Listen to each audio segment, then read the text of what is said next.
Hey guys, it's Numa, and today we're going to be going over the not the Power Rangers, Kamen Rider collab, and I'm on vacation, so let's get right into it. Starting with 01, pre-evolution, he has 3 skill boosts and 4 light row enhances, so it can raise overall DPS in the team. And for Super Awakenings, they're all really interchangeable. You can use like 80% for DPS, immobility resistance if you don't have immobility resistance, and a combo drop, which is my favorite, like, personally. Because you only have a 5-second control time on your leader skill. With a combo drop, you can kind of reliably, you can more reliably throw out like a 7 combo on your board. But that's only if you're using him for the normal game. His Latent Awakenings, he's a balance type, so you can use every single killer, so it's useful that way too. His skill's not that amazing as an enhance. You can make up for the lack of damage reduction on your leader skill, but not too reliably.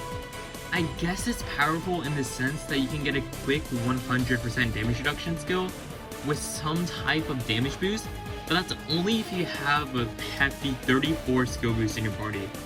And even with that amount of skill boost, you only really get a 3.4 times multiplier. By the way, if you want a normal 35% reduction, you have to have 12 skill boosts in your party, which some parties may not even have, although it's made a lot easier with him having 3 skill boosts in his awakenings. His leader skill is the second light leader to have an auto FUA, but it's not really meant for the normal game.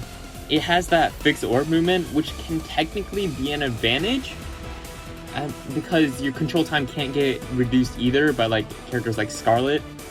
But it's more of a disadvantage because obviously 5 seconds is not a long time. He's much more farming based because he can send out a 50,000 auto FUA with having his max damage output without doing the complicated stuff, well, not complicated, but extra stuff like having to do 4 combos like how my dude has to do. Also, you really won't be using 2 of them, one of them as your character and another as a leader friend, together, because you really don't need 2 auto FUAs. So if you get a friend to get this character, you really don't need to have one. Post-evolution, he gains 2 DVPs, but he loses 2 light row enhances, so he kind of loses his ability to boost party damage. But he also has DVPs in his awakenings, so he can do damage by himself, but not too reliably. So I'd say it's more of a nerf than a buff. His skill's the same, and his leader skill becomes a little more useful for the normal game, but it can be used for farming too. If you use him with the pre-evolution, you can get an auto FUA combo adding party, which you can use for the normal game, but that's more going to be a farming party because the 5-second control time is still too difficult to use. Weapon evolution, the killers are useful, making the character that you're putting it on effective against those specific types. For example, like Kung Fu, it gets destroyed by it. The fact that it's a killer weapon with a damage enhance too makes it pretty good. You may want it for farming and ranking dungeons, or even try to make a grotesque being farming party, because its effectiveness against characters like, for example, again, Kung Fu. It's not too necessary to have though, so I wouldn't be too sad without it. Here's the template party for 01 though. Overall, he's kinda good. He's pretty good for farming uses, especially when you use the Clayom Everlasting loop. But I mean, that's really powerful, but it's not too flexible. So because light parties aren't too good for farming anyways, so I wouldn't be too worried about getting him. If you do get him though, I'd prioritize either the pre-evolution or the weapon evolution. Next is Super 1. For his first form, he has bind resistance, which is already good for a transformation character, because you don't have to be worried about getting binded before you transform. And his transformation skill is only 12 turns, so you don't have to be too worried about not being able to transform at the start of the dungeon. Obviously he's weak in this form, but you only really have to transform once, because even though he has 4 different forms, his skill doesn't change at all. So you'll get a proper leader skill after the first transformation.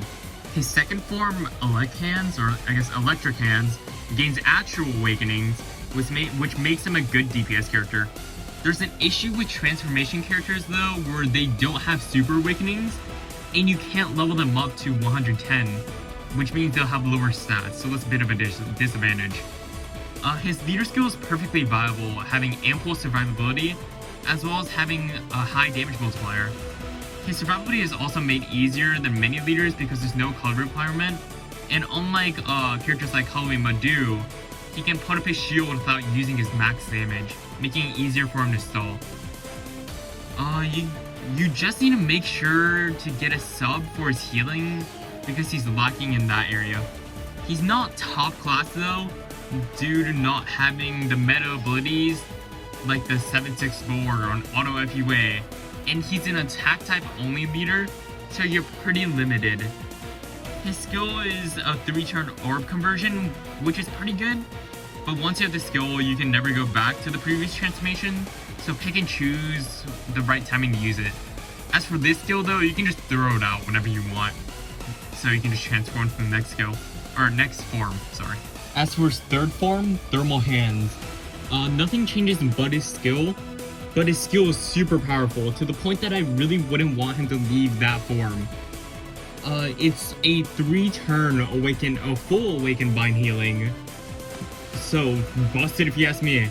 But the thing is, because again he loses that skill after he changes forms, you really have to pick and choose when to use it, especially for this skill.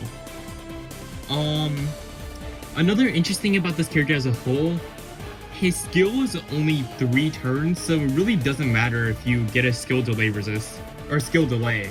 His fourth form, Radar Hands, as for his skill, you can just use it whenever you want, but it does have the ability to override recovering reducing enemies, so saving it until those enemies come is probably your best tactic. His fifth and final form, Power Hands, as for his awakenings, he gains a Machine Killer, but not too many characters have that typing, so it may not be too useful. Taking it to a new Colosseum dungeon that we might be getting might be nice. His skill is a powerful 7 times damage boost, but the 5 million true damage is pretty useless. You can't use him for farming because you can't instantly go to this form at the start of the game, because you have to go through every single transformation, so that true damage doesn't have too many uses. Weapon Evolution, it's a skill boost weapon that's not meant to be charged. However, if you are a gravity user, if that's what you call it in English, that's what you call it in Japanese. A gravity is a skill that reduces an enemy's HP by a specific amount, or specific percent. But if you are a gravity user, then it might be useful to you a little bit. It's pretty good, if you are. Overall, he's a really interesting character, and between Fagan and him, Super 1's definitely the better choice. Either way though, pairing them up with themselves like Fagan or Super 1 isn't too great. Like, they're good, they're strong, but they're not top class. But if you pair up Super 1 with Tifa, that can be a pretty busted combo. Just note that transformation characters can't have a level break, so you're unable to gain level 110 or use super awakenings, which can be a disadvantage. He's just like more a fun character than anything really. Next character is Fourze. Pre-evolution, he can throw out a 30 times multiplier on devil types, which isn't too impressive, but with that skill, he can be used pretty efficiently as a sub for dungeons like Grotesque Being. That skill is one of the few 2-turn damage absorption nullifying skills in the game, or 2-turn fusion, as well as the only damage absorption skill with an orb enhance. His super awakenings are interchangeable, but DVPs are kind of the move. His leader skill is not amazing, as it has no survivability, and you need 2 sets of dark orbs in every single orb. Post-evolution, his awakenings make him a better, well not better, an average DPS character. he keeps his busted skill and his leader skill becomes better. I mean, it's chill that he can get a clear Awaken Bind status pretty easily with the right subs, and he might be a good pair for Ina, but either way, he's a multi-attribute leader, so I can't say he's a good leader. Weapon evolution, now this is where he shines. It has amazing awakenings, acting as a DPS and gimmick block weapon, as well as keeping that broken skill. It's just a better Zen Ogre weapon. Overall, the weapon is top class, and probably the best card in the gacha, so that's what I'd go for, even if you have to trade for it. Next is Ichigo. Pre-evolution, he's a good 2-pump character that can throw out a 30 times multiplier on devil types, so he can be useful in ranking dungeons as a DPS character, but there's so many characters in the game that have that role, and there's no real reason to use him specifically. His skill is very decent, and his leader skill has barely any survivability and painfully low attack. Post-evolution, he becomes 2 dudes and gains 2 more 2-prongs, so they can throw out a good amount of damage when he clears 4 orbs. Their skill is the same, and their leader skill becomes much better, becoming a super easy skill leader skill for new players to use, and it has no type or attribute requirement, and it has an easy activation to get its max damage. However, in late game, they're basically useless, as they have no survivability, and they're just a worse Roshi as a sub. Overall, he's not too amazing. He doesn't have a bind resistance on his awakening, so you either have to waste your super awakening slot or weapon slot, which is definitely a disadvantage. If you are new to the game though, he's not a bad leader for you to practice with. Next is Kamen Rider Black. Pre-evolution, his awakenings aren't great. I'd probably put a Devil Killer on his super awakening. His skill is just a standard 4-color board, and he's a multi-attribute leader, so he's terrible as a leader. Yep. Let's just evolve him. Wood evolution, this character was a really powerful character in the past, but he's definitely fallen way down. His awakenings are decent. He's a balanced type, so you can get a pretty good multiplier on devils with the super awakening and his latent killers. His skill isn't bad, being a quick skill that overrides control time reducing enemies and creating wood orbs. And as for his leader skill, a REX loop or a Rex loop went amazingly with him before, which made him top class. However, with the slight fall of Wood Zela and the meta just running ahead of him, without a 764 or an auto FUA, he can't compete with the others. He may be useful for like the middle game, but he'll have trouble in the hardest dungeons. Light evolution, his awakenings are fairly powerful, being able to throw out a good amount of damage when he's less than 50% HP with his DVP and Devil Killer. His skill is fairly decent, and his leader skill is pretty iffy, as there's not too many good light self-damaging subs, and it doesn't have a damage reducing ability in his leader skill. He's just vastly outclassed by 7/6 leaders and auto FUA leaders. He can be a decent sub, and he can be used for farming, but he's not much of a necessity to have. Water evolution, if you include his super awakenings, it's a character with 4 killers and a DVP. His skill isn't too amazing, and his leader skill becomes accessible to all attributes with high damage output, so this character won't be too bad for farming. Other than that, he's a little bit like Selene, whatever, but with a bind resistance. And he's probably the best out of the 3 evolutions. Weapon evolution, this weapon became very powerful with 3 Dark Row enhances and with Romeo's weapon awakenings. So in the meta where rogue parties are top right now, this weapon is very useful. Putting this weapon in enough Venom parties is probably the most practical. The skill isn't terrible either. Overall, the weapon is probably your best bet, as the other evolution have staled and don't have too many practical uses at the moment. Next is Den-O. Pre-evolution, he's a decent DPS character, and he can help with gimmick protection with his cloud resistance. His skill is a decent Awaken Bind heal, but because it's an all-color board, it can possibly work against you, and it works the best in multi-attribute parties but those are the worst in the game, so that doesn't really matter. So as a sub, he's not too amazing, especially because post-evolution is just better. His leader skill is terrible, being a machine type only leader skill, which machine types, they're not really good machine types in the game.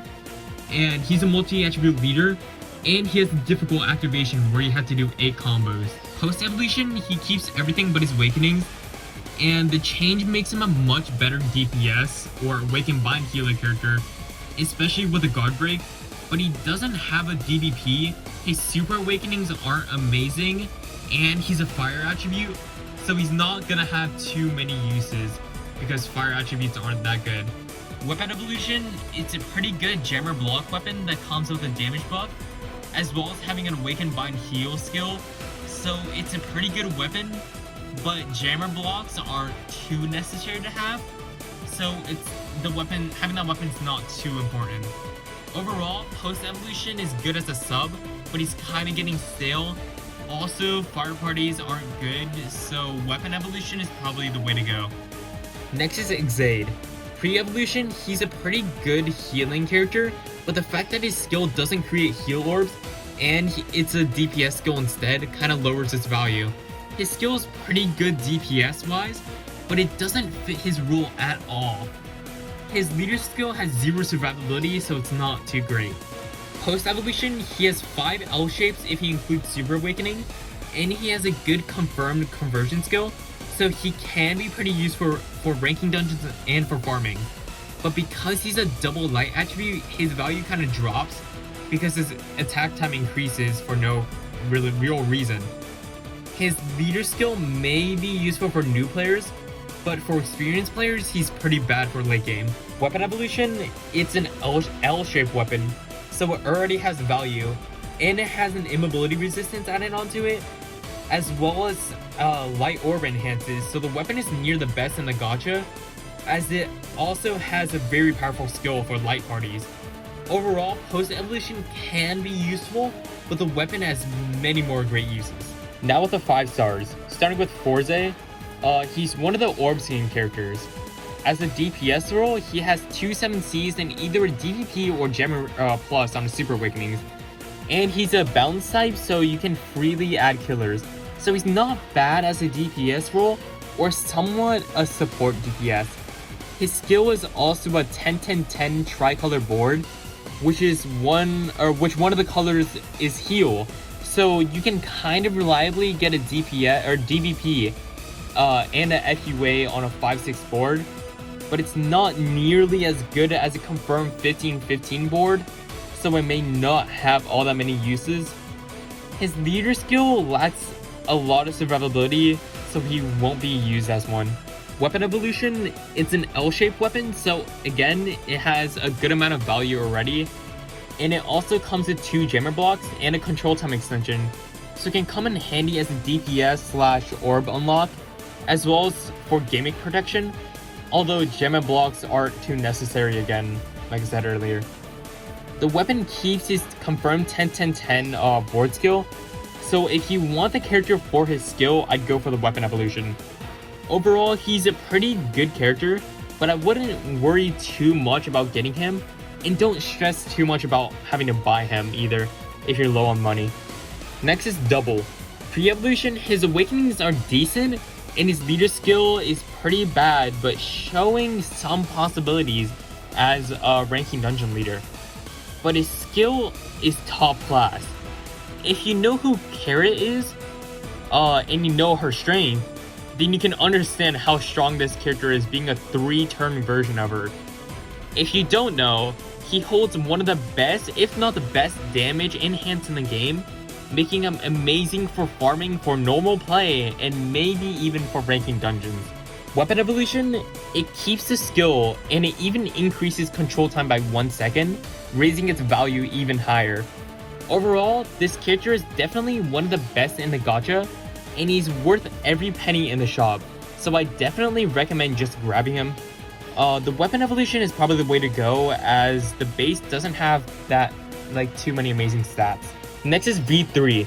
Pre-evolution, his awakenings aren't too bad for farming, and his skill looks like it can be useful for farming, so we can watch out for that. but other than that, he doesn't have too many uses. Weapon evolution, there aren't too many wood row enhanced weapons in the game. Like, the only one I can really think of right now that's like worth it is like Zela. And it comes with 2 blind blocks, and the skill is useful for wood parties, so it's worth getting if you want to farm with wood characters, or when a row character with the top class abilities like auto FEA or 7-6 board comes out. This weapon its value will skyrocket.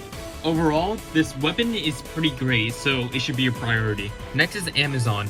He has 4 80% enhances, 2 skill boosts, and a short 4-turn skill, so he's decent as a ranking dungeon character. Weapon evolution, he's an easy to get cloud resistance weapon, but his skill turn is very short, so you'll have to assume that you'll be using that skill pretty often. Overall, the weapon should be a priority. Next is Kouga. Pre-evolution, he has 2 7Cs and 2 2-prongs, so he's not bad as a DPS character, and his skill's a 3-turn enhance, so he's not bad for the easier parts or the easier just dungeons. Weapon evolution, it's a physical killer weapon, so if you don't have one, this is a pretty easy way to just grab one. It also comes with light orb enhances, so it can boost overall damage for light parties as a bonus. It has a downside that the skill is short, so your base character may be taken by his weakest, or the base character's skill may be taken by his weakest skill. Overall, the weapon is just a quick grab, a quick killer, so yeah, it should be a priority. Next is Ryuki. Pre-evolution, he has 7 row enhances if you include Super Awakenings. However, if you put the row enhance as a Super Awakening, then you won't have a bind resistance in your Awakenings. His skill is a fire row skill with a dragon type damage buff, so it's pretty good for farming and maybe some use for like the Nidhogg systems. Weapon evolution, he has 2 fire row enhances, a skill bind resistance, and 2 poison blocks. He also keeps his skill, so in parties like Raoul parties, this weapon can shine. All this combined makes the weapon the better weapons out of the 5 stars that you can buy, or that you can't buy, sorry. Overall, the weapon is definitely your best bet. Next is build. Pre-evolution, this character is an all-rounder, having 3 skill boosts, 4 2-prongs, if you include the Super Awakening, or you can put a bind resistance plus on him, or an immobility resistance to block that and clouds. His skill was a fire and water column skill with an attack type damage buff, so his use in ranking dungeons may come often. Weapon evolution, he becomes an awakened material killer weapon with the same skill, which is powerful, but there's already a free character in the game called Zerog, and his weapon that gives just as good effects. Overall, pre-evolution should be your priority. Finally, Poppy. Pre-evolution, her awakenings can make up for some parties that lack skill binds, and her skill is an enhanced skill that comes with full bind and awaken bind recovery. This is some insane value, as the enhance can also be kinda good, as with Poppy alone, you can just get a 1.9 attack buff. Weapon evolution, this weapon is great, with his awakenings having a heal orb enhance, so it can buff overall party healing, as well as having that amazing skill. Overall, pre-evolution will be more used for farming, while the weapon evolution for the normal game, so you can pick and choose which one you want to use. I believe the weapon evolution should be a priority though. For the dungeon characters, we got Genm. He's not too amazing.